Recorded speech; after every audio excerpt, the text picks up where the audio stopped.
wiggle, wiggle, wiggle, wiggle, wiggle, wiggle. Wiggle, wiggle, wiggle, wiggle, wiggle, wiggle, wiggle. Wiggle, wiggle, wiggle, wiggle, wiggle, wiggle, wiggle.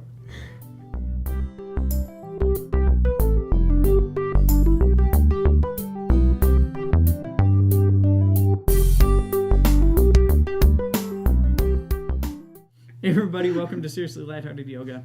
Today we're gonna kind of be wrapping up this little bit of Burrito. subsection that we've been doing. We spoke to you about burnout. We spoke to you about short-term goals, long-term goals. Spoke to you about fasting. sort of the enduring nature of Quality yoga practice. and we've also talked about how to kind of make all that happen. So we're gonna kind of wrap this little series of videos up into a nice, neat little package. And you can take it and put it in your pocket, like this. Just package. Right in that pocket right there. and now I can't get my hand out of my pocket. And once you got it in your pocket, you'll be good.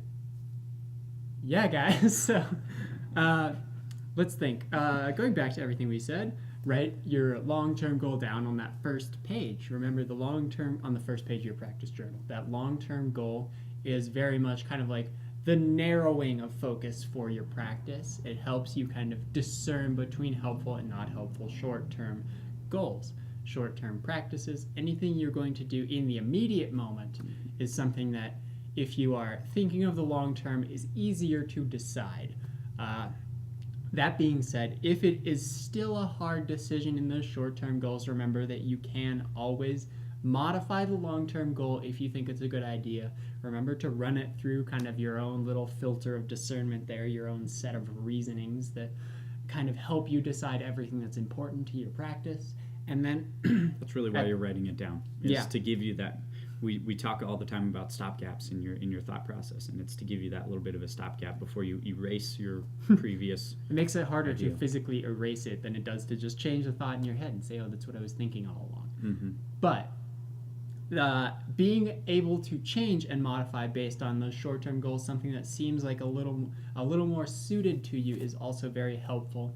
It will, as we mentioned, help with the burnout as well. The burnout kind of happens when you are almost too committed to the long-term goal and you go at it with like an intensity that you cannot sustain. That is what the burnout is.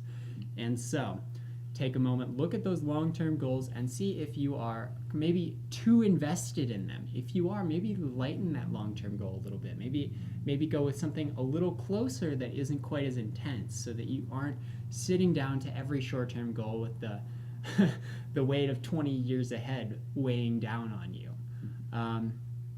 And guys, just know that when it comes down to it, it's always based on your reasoning and your abilities and what you are willing and capable of doing at the moment. So be honest with yourself and use that faculty of reason that you have to kind of figure out what would be good and what wouldn't. So absolutely. So that's kind of the little package. Now that you've got that, take it in your hand and high five somebody with the other hand.